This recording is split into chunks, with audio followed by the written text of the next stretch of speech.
Hello. The first question I'll be answering is, how can educational leaders foster a psychological diversity climate that promotes ethical leadership and mitigates abusive supervision among their supervisors? Leaders are instrumental to employees' experience at the workplace. They play an essential role in the success of the workplace organization.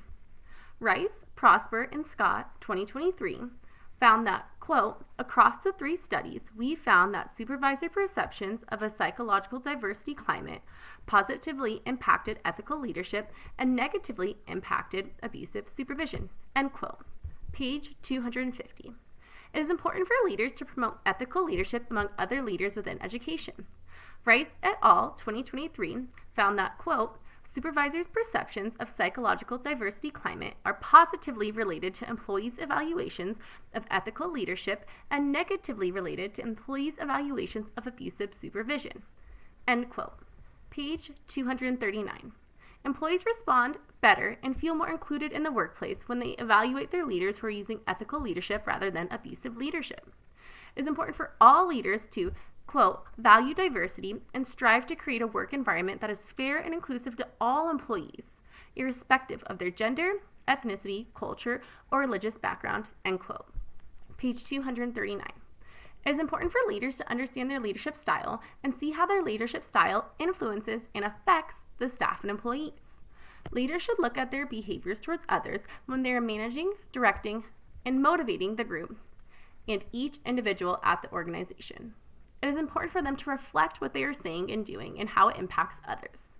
Leaders in schools could give out these same surveys to their teachers or leaders anonymously to see how teachers feel about the leadership and how the leadership team sees themselves in the school. It is important for leaders to look at their words they choose to use and how they speak with others to create a climate where people feel valued and respected. Leaders could create professional development opportunities around this idea to help mitigate abusive supervision and highlight the positive effects of ethical leadership using this study to explain its implications. The second question I'll be answering is, what individual characteristics of educational supervisors, negative affectivity, and conscientiousness should leaders be aware of, and how can they be managed to encourage ethical leadership behaviors?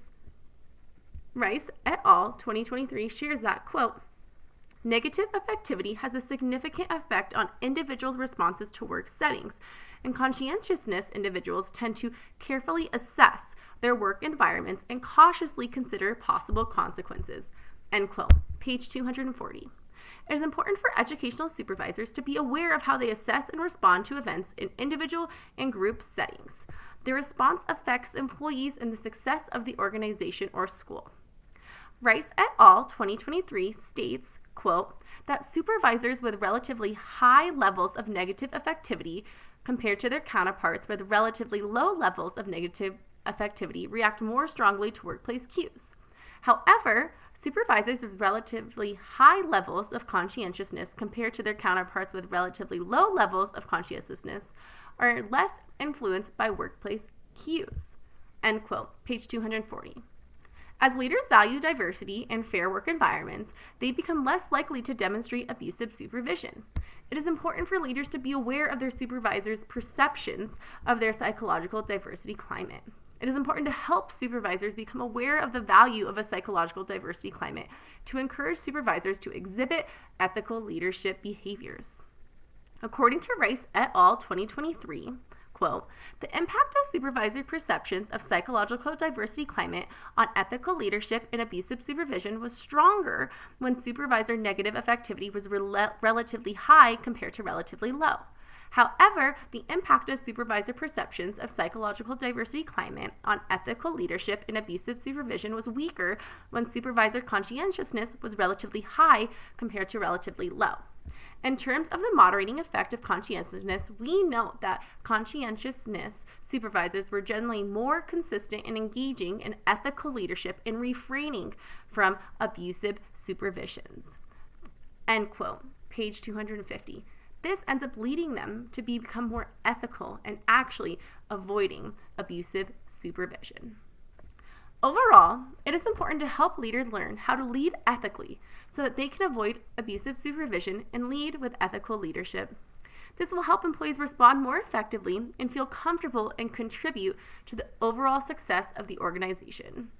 Behaviors can be managed through expectations and interactions and coaching leaders through reflective practice on leadership behaviors and practices, and through professional development.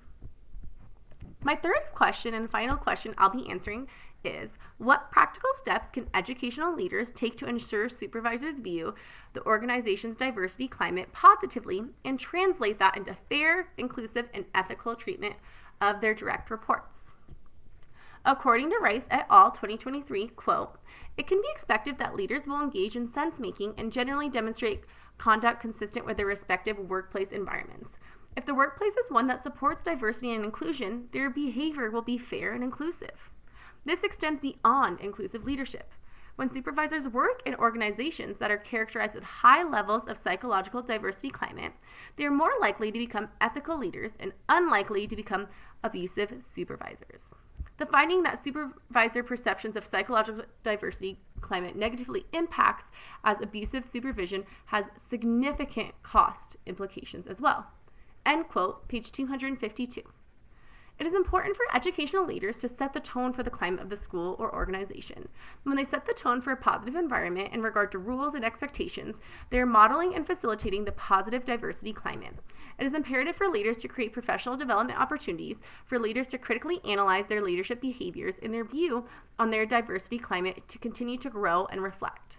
This will help model and support the supervisor's view on their diversity climate and help facilitate growth around a positive climate.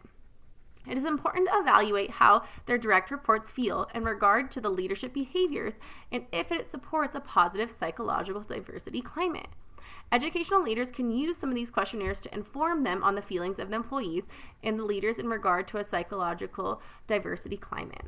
They can use the surveys that were in this article and see the implications and see how that is within each individual organization or school. Thank you so much for listening to me, and I look forward to hearing from you soon. Thank you, Dr. Rod.